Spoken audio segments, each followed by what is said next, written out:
Assalamualaikum warahmatullahi wabarakatuh. Perkenalkan, saya Agung Setiabudi dari Ilmu Perikanan kelas 3C. Dalam video kali ini, saya akan menjelaskan penggunaan Excel dengan rancangan acak langkah faktorial. Yang dimana rancangan acak langkah faktorial ini merupakan suatu rancangan pengamatan yang dilakukan untuk beberapa faktor atau beberapa perlakuan, dan masing-masing perlakuan itu sebaiknya merupakan satu faktor yang bertaraf. Di sini sudah ada contoh soalnya. Sebuah penelitian dilakukan untuk menguji pengaruh pemberian probiotik E4 terhadap pertumbuhan ikan nila Oreochromis niloticus. Sudah disajikan tabel yang berisikan data soal. Di sini konsentrasi probiotik E4 K1-nya itu 0%, K2-nya itu 2%, K3-nya itu 4%. Dan jumlah pemberian pakannya itu memiliki 3 perlakuan. Bisa dilihat di sini di tabel ini memiliki dua faktor. Faktor pertama konsentrasi probiotik E4, faktor kedua jumlah pemberian pakan. Maka bisa dikatakan memiliki 3 hipotesis. Hipotesis pertama itu hanya faktor 1, hipotesis kedua itu faktor kedua, dan hipotesis ketiga itu hubungan antara faktor 1 dan faktor kedua. Langkah selanjutnya kita menentukan hipotesis. Hipotesis pertama itu konsentrasi probiotik EM4 0, yaitu konsentrasi probiotik EM4 tidak berpengaruh terhadap pertumbuhan ikan nila. H1-nya itu konsentrasi probiotik EM4 berpengaruh terhadap pertumbuhan ikan nila. Hipotesis yang kedua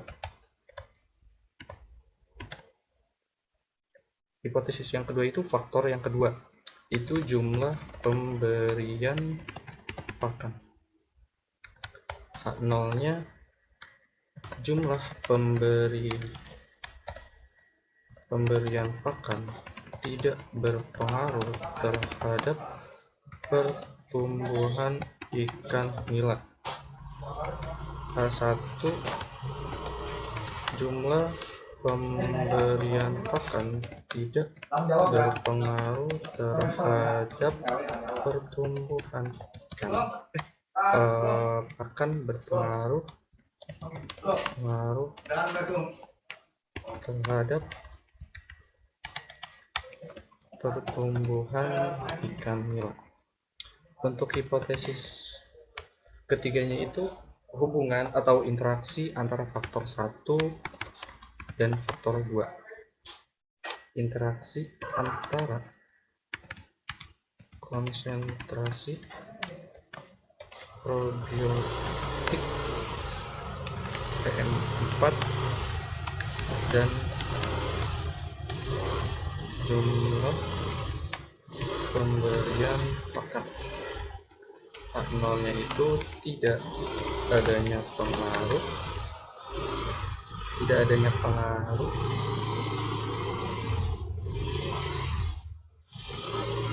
konsentrasi probiotik PM4 dan jumlah pemberian pakan terhadap pertumbuhan ikan nila. Hipotesis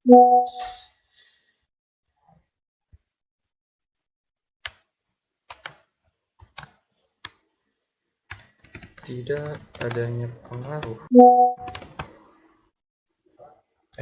Hipotesis satunya itu adanya pengaruh konsentrasi probiotik EM4 dan jumlah pemberian pakan terhadap pertumbuhan ikan nila. Langkah selanjutnya kita menentukan data. Kita ke data. Apabila tidak ada data analisisnya, kita bisa masuk ke file, lalu pilih option, pilih yang add-ins, pilih yang analysis toolbar, lalu klik go, klik OK. Ketika sudah muncul, klik yang data analisis, pilih yang ANOVA to factor with replication. Selanjutnya di sini untuk input range-nya kita input yang dari bagian data K1 hingga perlakuan 3 yang nilainya 8. Lalu rows per sampelnya itu 2 karena memiliki 2 faktor. Untuk alfanya itu 0,05. Lalu untuk output range-nya itu kita klik aja di bagian mana, bahkan di sini, lalu klik yang bagian, lalu klik OK. Nanti akan muncul datanya seperti ini. Nah, untuk yang SS ini dia merupakan JK, untuk yang dev-nya itu DB, untuk MS-nya itu dia KT, untuk F-nya itu dia F tabel, P value-nya itu alpha, dan F grid-nya itu F hitung. Kesimpulan dari hasil data yang disajikan bahwa terima H0 tolak H1. Kenapa? Karena nilai F tabel itu lebih besar dari nilai F hitung. Maka interpretasinya adalah terima H0 tolak H1. Cukup sekian dari saya. Terima kasih. Assalamualaikum warahmatullahi wabarakatuh.